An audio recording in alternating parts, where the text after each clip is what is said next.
Assalamualaikum warahmatullahi wabarakatuh. Orang yang tahu tentang sejarah pendirian NU didirikan itu pertama untuk misi menjaga faham ahlus sunnah wal jamaah, kedua menjaga moral bangsa, ketiga Nahdlatul Ulama didirikan dalam rangka menjaga NKRI. Hanya tiga ini, Pak. Maka NU tidak punya tugas untuk memenangkan salah satu calon presiden. Nggak ada, Pak Imam Parikesit, nggak ada. Itu yang perlu ditegaskan, NU tidak ada gitu. Saya kemarin hadir diminta ceramah di Hall Al-Habib Abdul Qadir Balfaqih Malang. Oh, itu hallnya besar ya. Di Malang mungkin 50 sampai 100 ribu yang hadir. Turun gitu saya di doorstop oleh wartawan, Kiai katanya NU mendukung salah satu calon tertentu. Tadi saya bilang, Anda dengar saya bicara? Tidak ada, saya bilang. NU itu yang tahu hanya satu, as-siyasa al-aliyah, as-samiyah, high politik, politik moral, politik etik, politik kebangsaan, politik keumatan. Jadi politik moral harus mengawal moral bangsa, bukan politik elektoral. Politiknya politik kebangsaan, politik keumatan, bukan politik kekuasaan. Nah, sebab kalau sudah masuk kepada politik kekuasaan itu seringkali nanti orang, termasuk kadang-kadang tokoh agama, suka tidak bisa lagi berbicara lurus. Melihat yang didukungnya melakukan apa ya yang disebut sekarang ini apa itu narasi kebencian ya, atau politisasi agama atau politik identitas, nggak bisa menegur karena kiainya sudah masuk kepada politik kekuasaan. Melihat orang menggunakan tadi politik identitas, nggak bisa negur. Yang tidak kalah bahayanya sekarang ini selain politik identitas, Bapak Ibu para rawuh, adalah yang kedua, politik isi tas. Itu tidak kalah bahaya itu. Lalu ada yang namanya politik identitas, yang kedua politik isi tas. Lah, kalau ulama NU ini tidak menjaga moral bangsa, nanti melihat orang melakukan dua hal itu, politik identitas maupun politik apa tadi? Isi tas, lidahnya keluh. Mau negur tidak enak karena sering nerima, Pak. Nah, makanya Al-Ghazali itu luar biasa. Beliau dalam kitab Ihya Ulumuddin mengatakan fafasadur ra'aya bifasadil muluki. Rusaknya perilaku rakyat itu, kata Al-Ghazali, sesungguhnya bifasadil muluki disebabkan karena rusaknya perilaku para raja dan pemimpinnya. Karena rakyat itu hanya mencontoh. Kalau yang di atas sudah terus tertangkap korupsi, akhirnya dianggap perbuatan korupsi itu biasa. Ada orang kampung nyolong listrik 200.000 sebulan, ditegur sama RT-nya. Loh, kenapa Anda ini kok nyolong listrik? Loh, saya cuma 200.000 Pak RT. Yang di atas itu 200 juta. 200 miliar mungkin lebih, Masya Allah. Jadi di bawah itu hanya meniru saja. Tapi apa kata Al-Ghazali? Ternyata rusaknya perilaku para penguasa ini disebabkan oleh rusaknya perilaku ulamanya. Wa fasadul muluki bi fasadil ulama'i, rusaknya perilaku para pemimpin, para pejabat disebabkan karena rusaknya perilaku para ulama, tokoh agamanya. Kenapa? Karena ulamanya, tokoh agamanya tidak bisa menegur, tidak bisa mengingatkan, atau kalaupun mengingatkan suaranya tidak terdengar lagi karena kalah wibawa, Pak. Tokoh agamanya ini mungkin ya sering nerima atau bahkan minta. Makanya kalau dulu ulama itu, Prof. Arif, dalam bahasa agama yang banyak itu ashabul aqwal wa arbabul ahwal. Ini istilah sufi. Ashabul aqwal, orang yang kalau memberi nasihat, aqwal itu kan kaul ya, itu nasihatnya didengar. Kenapa nasihatnya didengar? Karena beliau-beliau itu dulu arbabul ahwal, orang yang memiliki hal, keadaan yang bagus. Hal itu ya zuhud, sabar, ikhlas, itu hal dalam istilah tasawuf. Tawadu, qanaah, warok, menjaga diri dari yang syubhat. Karena beliau-beliau ini arbabul ahwal, akhlaknya hebat, zuhud, tawadu, ikhlas, warok, menjaga diri dari yang haram, maka ashabul aqwal, ketika berbicara pembicaraannya didengar. Lah kalau sekarang tidak, yang banyak itu laisu faqat bi ashabil aqwal, mereka bukan saja ashabul aqwal dan ashabul ahwal, tapi sekarang yang banyak itu tokoh agamanya ashabul proposal. Yang banyak itu yang suka bikin proposal itu, datang ke sana kemari kepada pejabat, merendah sambil bilang, ya arhamar rahimin irhamna, ya arhamar rahimin irhamna. Maka saya memperhatikan, kalau ada lembaga pendidikan, apakah sekolah, apakah pesantren, kok kiainya, kok tokoh pendirinya ketika membangun sekolah itu, dana yang digunakan itu bersih, saya percaya betul insya Allah barokah. Maka ulama-ulama dulu itu tidak ngotot punya pondok besar, lembaga pendidikan besar, tapi yang penting barokahnya dari yang betul-betul bersih. Nah, saya kok beruntung, alhamdulillah ya, mengenal tokoh-tokoh ini, termasuk pernah ngangsu kaweruh ngaji sama tokoh semacam ini. Saya mungkin panjenengan Bapak Ibu pernah lihat, katakanlah profil saya gitu. Saya ini hanya dibesarkan belajar agama itu dan belajar secara umum di Indonesia, itu pun di Jawa, di tempatnya Kiai Sahal Mahfud dan Mbah Abdullah Salam. Kiai Sahal Mahfud tokoh fikih, ketua MUI sampai wafat, Rois Am PBNU sampai wafat, dan kemudian Kiai Abdullah Salam paman Kiai Sahal Mahfud, itu yang ulama yang sangat wara dan sangat zuhud. Itu saya lihat betul. Sekolahan yang dibangun, madrasah yang dibangun di tempat kami pesantren itu betul-betul urunan murid itu. Nggak boleh bikin proposal. Kalau dari alumni nyumbang boleh.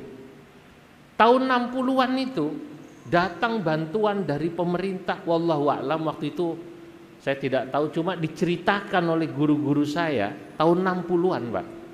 Uangnya waktu itu senilai 60 juta. Nama sekolah dan madrasah tempat saya belajar itu namanya Matoliul Falah. Orang Jawa bilang matolek. Namanya Matoliul Falah. Orang Jawa bilang matolek. Mbak Abdullah Salam pamannya Kiai Sahal bilang, iku bantuane balekno. Disuruh mulangin, Pak. Padahal itu pemerintah loh. Karena waktu itu beliau memang ingin kurikulumnya tidak diintervensi. Karena waktu itu kan dianggap apa? Bisa diintervensi. Karena orang kalau sering nerima, itu kan kata peribahasa Arab, al-insan abdul ihsan. Manusia itu kadang-kadang karena sering mendapatkan kebaikan orang menjadi dalam tanda kutip hamba, budak orang yang memberi. Akhirnya mau nolak susah, Pak. Nah ini sekarang aja ini. Orang yang kalau sudah sering nerima bantuan, begitu salah satu orang yang sering memberi itu nyalek, yang sering memberi itu nyalon bupati, yang sering memberi itu nyalon gubernur, yang sering memberi itu nyalon presiden, pasti kalau didatengin kan mau nolak nggak enak, betul apa tidak? Pak Kiai, Pak Ustadz, saya minta tolong ini, saya mau maju, tolong didukung. Mau nggak nolong susah, Pak. Lah hebatnya ulama dulu itu bisa begini. Nah saya membaca apa yang diberikan pada saya tentang Al-Maghfurlah Kiai Muslih ini, orang yang mastur ya, mungkin hanya orang-orang senior yang tahu, tapi dari apa yang saya baca, beliau sezaman dengan Al-Maghfurlah Kiai Saifuddin Zuhri, sama-sama dari daerah Banyumas, Perjuangan. Lah ini luar biasa. Itu saya percaya insya Allah orang-orang dulu itu secara umum ya lebih bersih daripada orang zaman sekarang ya. Nah, moga-moga kita ini bisa mengikuti yang seperti beliau itu barokahnya. Allahumma amin. Nah, kedua yang menarik dari beliau ini, dari nama sekolah beliau, walaupun beliau ini santri kiai, nama pendidikannya kok dikasih nama Diponegoro. Bahkan putra-putranya itu banyakan namanya Jawa ya. Wayang Imam Parikesit, Bambang Legowo, terus siapa lagi? Aji Pamungkas. Ya Allah, ini kan unik Pak, unik. Lah ini menunjukkan bahwa beliau itu orang yang paham betul bahwa sesungguhnya manusia itu yang penting adalah inti atau esensinya. Nama boleh Jawa, tapi kalau kemudian perilakunya adalah sesuai dengan nama yang ditujukan itu jauh lebih penting daripada namanya Arab, kata orang Jawa Arab gitu ya, Arab, tapi kemudian perilakunya tidak seperti namanya. Dulu orang Betawi suka bercanda begini, ini saya menggunakan bahasa Betawi di kampung. Lu ngasih nama jangan berat-berat lu. Ini kata orang Betawi ya. Ini kan tadi kan saya kadang ngomong Banyumasan, sekarang saya ngomong Jakartaan ya. Anak lu kasih nama Jibril, pendidikan nggak bener loh. Begitu gede anak Jibril kerjaannya mabok. Ditanya Jibril di mana? Kata RT lagi mabok teh, sono di pojokan katanya. Lah itu contoh, ini walaupun guyonan itu tapi betul itu rasanya. Saya lihat ulama-ulama dulu itu unik Pak. Ini saya baru dapat cerita ini belum lama, baru mau seminggu dari guru saya tentang kiai-kiai dulu yang sering menjuluki ulama-ulama sezamannya yang juga khos, ulama khos, bukan ulama cash. Ulama khos itu dengan sebutan Jawa. Ini kemarin saya ceritakan waktu saya diundang hari Ahad yang lalu di Magelang, haulnya Mbah Kiai Hamid Kajoran. Pernah dengar ya? Mbah Kiai Hamid Kajoran. Kiai Hamid Kajoran itu tokoh terkenal, umurnya panjang. Beliau lahir di tahun 1800 akhir. Ya, karena beliau itu Masya Allah sezaman dengan tokoh-tokoh hebat.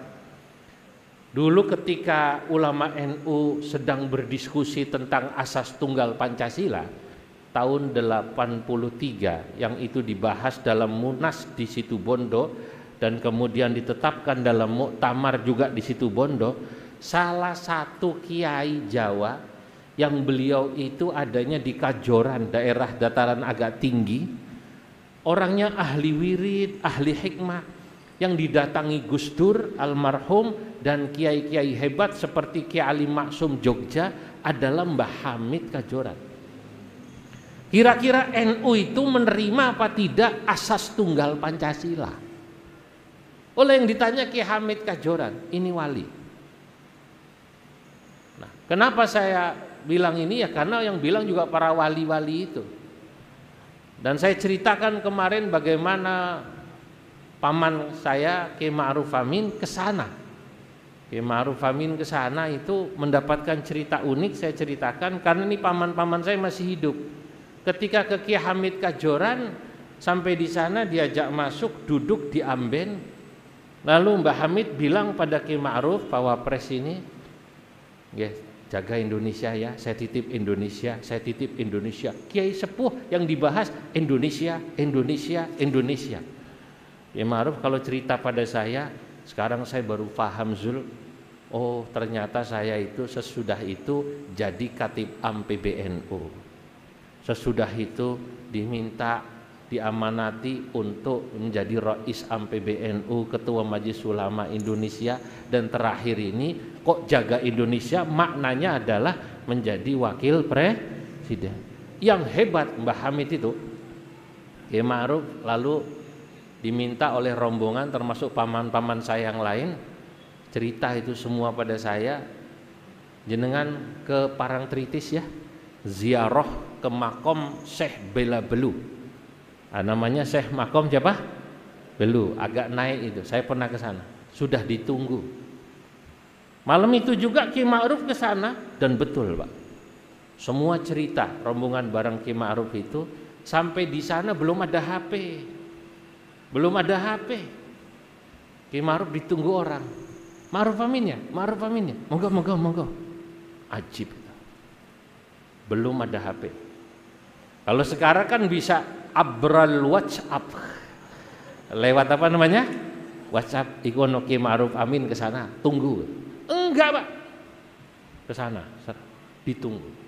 Lah Kiai Hamid ini Kajoran dijuluki oleh temennya semasanya yang juga wali dengan julukan wali Jawa, dengan julukan nama Jawa, yang menjuluki Mbah Hasan Mangli dan Kiai Usman Al-Ishaqi Sawah Pulo, Surabaya.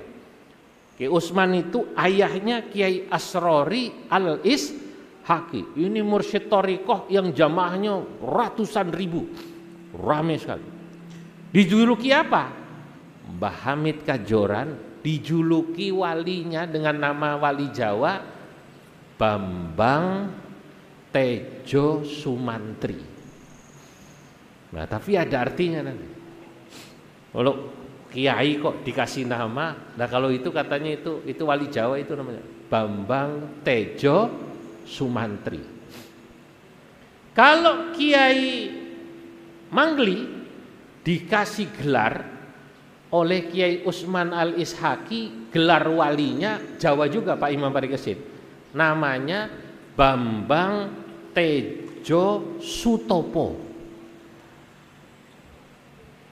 Sementara Kiai Hasan Mangli, Mbah Mangli menjuluki Kiai Usman Al-Ishaqi dengan gelar walinya Bambang Tejo Suroso.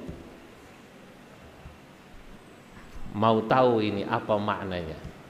Jadi saya matur guru saya sebelum berangkat haul, saya dikasih tahu cerita ini, dan ketika saya ngisi pengajian di Kajoran, bahkan putranya Kiai Hamid Kajoran dan semuanya yang hadir kiai-kiai sana belum pernah dengar.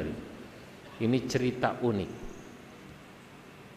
Bambang Tejo Sutopo dulu. namanya Ki Hasan Mangkli. Bambang itu kan artinya kesatria ya. Tejo itu artinya bersinar. Kesatria yang bersinar.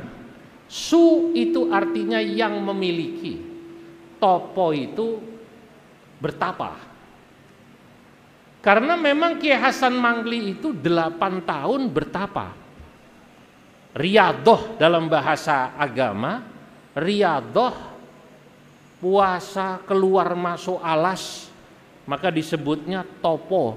Maka kata Ki Usman, iku Mbah Hasan Mangkli Bambang Tejo Sutopo yang ahli puasa, ahli tapa 8 tahun. Begitu selesai bertapa rambutnya gondrong. Datang ke rumahnya Ki Usman Alis Haki di Sawah Pulau. Di depan rumah itu udah gondrong, panjang rambutnya. Santri semua takut, bingung. Iki wong edan kondi jari. Ini orang gila dari mana katanya. Diem aja. Ki Usman di dalam rumah. Ya, masih di kamar. Salah satu santrinya dipanggil. Itu coba orang yang namanya Hasan suruh masuk. Nggak pakai WA-WA-an lah. Ini orang-orang arif itu, wali-wali zaman dulu itu nggak pakai WA, yuk kenal kayak tadi itu. Kayak Mbah Hamid Kajoran terus langsung ke Syekh Bela Belu, nggak pakai gitu. Kenapa? Karena ini luar biasa, alaqohnya alaqoh batin.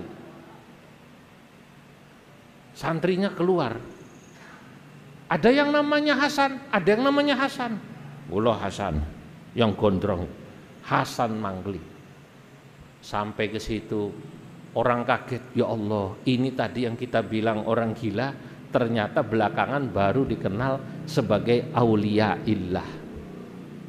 Oleh Mbah Usman dimandikan, disisiri, dicukur. Lalu kemudian belakangan masyhur, saya kecil itu diajak sowan. Dari 3 ulama ini yang saya pernah ketemu langsung Mbah Hasan Mangkli. Rumahnya salah satunya di daerah Jakarta. Dulu beliau jualan kaligrafi, kan gitu ya. Kaligrafi, batu-batu, permata, dan saya dikasih uang banyak zaman itu dan permen. Mbah Mangkli masyhur. Gelarnya Jawa, Bambang Tejo Sutopo. Giliran Mbah Usman dikasih gelar Bambang Tejo Suroso. Bambang itu kesatria, Tejo itu yang bersinar, Su itu yang memiliki. Yang memiliki itu kalau bahasa Arabnya dzu. Kalau yang pertama Sutopo dzu riyadatin, orang yang memiliki riyadah. Kalau ini dzu dzauqin, orang yang memiliki rasa. Rasa itu apa namanya? Zauk, rasa. Karena beliau ini ulama yang mentarbiyah, mendidik. Umumnya para ahli thariqah itu kan sama seperti kiai-kiai yang punya lembaga pendidikan. Ini namanya termasuk Kiai Muslih ini kalau menurut saya masuknya dalam kategori ulama yang suroso ini, Pak. Karena mendidik. Prof. Ari Rahman ini ya suroso, Pak. Kiai-kiai yang ngajar ngaji rutin, mendidik, mentarbiyah muridnya, termasuk di lembaga pendidikan, di pesantren, thariqah itu ya suroso namanya. Kalau dalam bahasa Arabnya Rabbaniyin. Suroso itu bahasa Arabnya apa namanya? Rabbaniyin. Atau Rabbaniyin atau murabbiyun. Murabbi jamaknya murabbiyun. Nah, murabbiyun itu orang yang istiqomah mengajar, mendidik. Diambil dari ayat Quran yang berbunyi walakin kunu rabbaniyina bima kuntum tuallimunal kitab bima kuntum tuallimunal kitab wa bima kuntum tadrusun. Jadilah kalian pendidik, murabbiyun, rabbaniyun. Kalian disebut rabbaniyun, kata Allah, bima kuntum tu'allimunal kitab, selama kalian istiqomah tu'allimunal kitab, mengajar. Jadi bapak-bapak guru ini yang hadir di sini dari Yayasan Diponegoro ini, selama panjenengan Bapak Ibu semua istiqomah ngajar, mendidik, maka layak mendapatkan gelar Rabbaniyin atau Murabbiyun, atau kalau bahasa Jawanya apa tadi? Suroso. Ini suroso semua ini Pak. Murabbiyun. Nah sekarang ini Pak, untuk jadi murabbiyun itu butuh kekuatan mental Prof. Karena murabbiyun itu para pendidik seperti panjenengan semua itu jujur kayanya lama Pak. Yang cepat kaya itu bukan murabbiyun tapi mulabbiyun. Pelobi. Kalau pendidik itu murabbiyun, kalau yang pelobi apalagi tim ses gitu, nah itu masuknya apa namanya? Mulabbiyun. Kalau mulabbiyun itu musim tahun politik yang didukung menang itu pasti 5 tahun ke depan kaya. Tapi murabbiyun, tapi para suroso ini biasanya ya Allah nasibnya ngenes Pak Imam. Apalagi guru-guru sekolah madrasah, kecuali di Diponegoro. Dari wajahnya kayaknya kok cerah semua ya. Alhamdulillah. Madrasah-madrasah yang lain itu kasihan. Biasanya para murabbinya, para surosonya itu badannya kurus, naiknya sepeda ontel, pecinya hitam tidak, merah tidak, karena nggak kuat beli peci. Dulu di kampung itu kalau ada guru madrasah, para murabbiyun suroso itu ketika naik sepeda dari jauh badannya kurus, masih 20 meter, yang duduk di sini itu sudah tebak-tebakan. Iku siapa ya? Itu siapa ya yang naik sepeda dari jauh? Alah paling guru madrasah. Paling guru apa namanya? Madrasah. Loh kok tahu? Alah kelihatan dari badannya kurus. Begitu lewat ditanya, ajeng ten pundi Pak? Mau kemana Pak? Madrasah. Lah bener kan katanya gitu. Jadi para murabbiyun, para suroso ini ya Allah memang harus kuat mental Pak. Murabbiyun itu biasanya tidak seterkenal, biasanya ya kiai-kiai panggung, ya model saya lah. Kalau saya ini kan kiai mimbar, kiai panggung, lebih terkenal. Wong Pak Imam Parikesit tinggalnya di Amerika tapi bilang saya, kula sering ningalin jenengan. Dari mana? Minal YouTubi. Dari mana namanya? Minal YouTubi gitu. Guru-guru ini ya Allah. Tapi ini Pak, banyak wali-wali Allah itu, kekasih-kekasih Allah itu yang justru sesungguhnya para murabbiyun, tapi mereka tidak dikenal sebagai wali karena keramat-keramatnya tidak begitu kelihatan. Seperti wali-wali yang tadi seperti Mbah Hamid, maaf seperti apa? Mbah Hasan Mangli.